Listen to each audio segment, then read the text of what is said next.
Chapter 13. Can fear and love coexist? For most of my life, I lived in fear. I might not have described it this way, but it was my reality.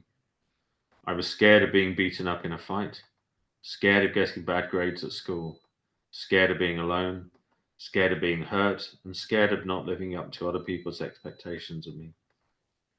This fear based reality I lived in was absolutely real to me, and it didn't seem like I could do anything about it. I truly believed my personality was fixed, and that at best I could only make incremental changes in my life. In 2015, my coach, Steve Chandler, pointed me to a distinction about fear versus love. After sharing with me some of his own fears, he told me that we couldn't feel love and fear at the same time. This was a new idea to me, and I tested it in my own mind. Could fear and love coexist? It occurred to me that whenever I wasn't being loving to another person or to myself, there was some fearful thinking in my head that manifested in my behavior. For example, when I used to go out to nightclubs as a student, I often had fearful thoughts about being beaten up. This fear may have stemmed from one of my first nights out. During my first week in university in Birmingham, a group of us first year students went out to a gig, which was badly organized.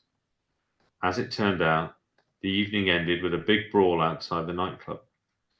In the commotion, a friend of mine, who just happened to be standing in the wrong place at the wrong time, ended up getting punched.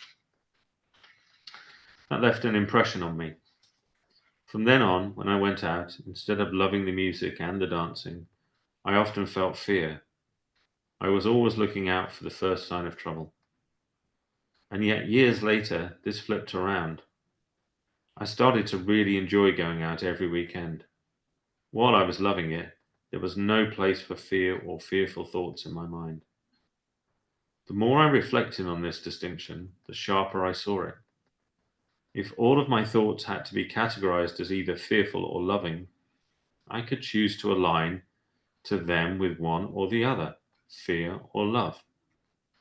I also saw that anger stemmed from fear.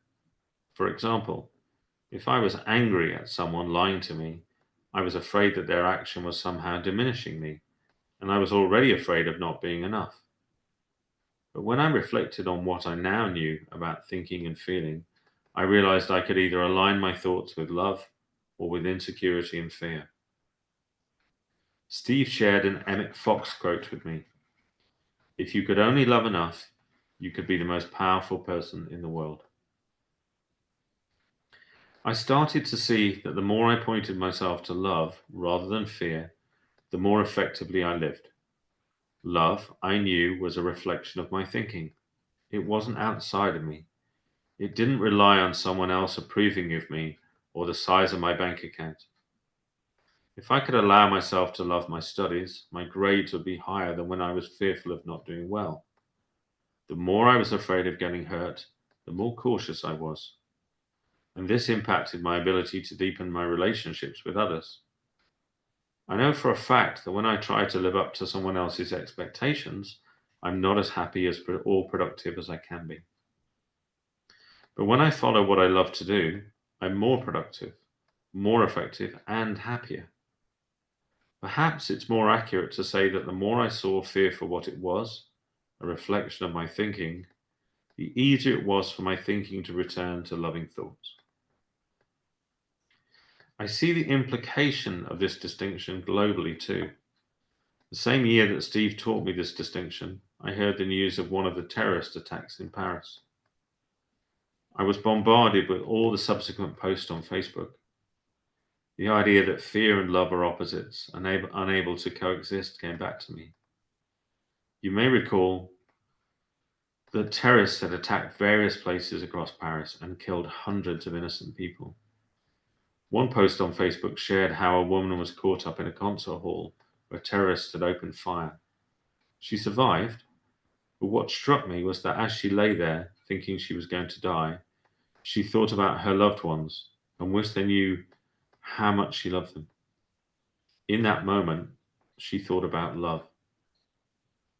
I pondered on this. The terrorists who commit these heinous acts want to spread fear, anger, hurt, and suffering. They want others to be afraid. This is true for all terrorists in whatever part of the world they are operating. I used to feel powerless when I heard of atrocities committed by others. I used to think, what can I do? In the past, I have felt angry, upset, confused, and so on. And whenever there is a terrorist attack carried out, I see these same feelings in others via their posts on Facebook. However, I've come to realize that no one has the power to make me or anyone else feel fear, anger, hurt, or pain.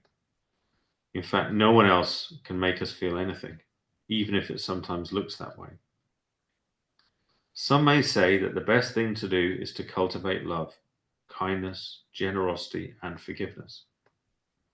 But what if we didn't need to cultivate these feelings or behaviors?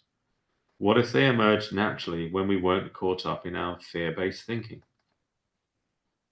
Like the woman who was lying on the concert hall floor, or like when we're children and experience a natural joy in everything. When all other thoughts leave us, we are left with love, even in the direst of circumstances. There's power in love. We do not need to be victims of circumstance. We do not need to be afraid. We do not need to fear those who commit crimes or who dislike us. We simply need to allow love to emerge. When we do this, we tap into our own source of unlimited power. That's so beautiful, isn't it? I half wondered there whether really there was anything much to say about that chapter, because it's just so beautifully shared. I think that's my favorite chapter so far, actually. I grew up with a huge amount of fearful thinking, very similar story to Ankush, actually, right back to a group of kids in the country village where I lived who just took great pleasure in annoying other people, and I got really fearful of them. I can't remember the feeling, but I can remember, going out of my way to avoid walking past them or being near them. I just didn't like it. I was very, very fearful. And what it makes me wonder actually is whether there's still an element of fear hiding in the system now, and where that might be. It's a really interesting thing to ponder, because I guess as you get older and maybe as you understand the principles a little bit more, you do become less fearful, perhaps. But I wonder if it's still lingering around, and I wonder what really dropping that, really allowing that to fade away, and recognizing that there really aren't any dangers. There's nothing can get me in that sense. Nothing can make me fearful. That's just a misunderstanding. And then, yeah, what might my life be like if I do that?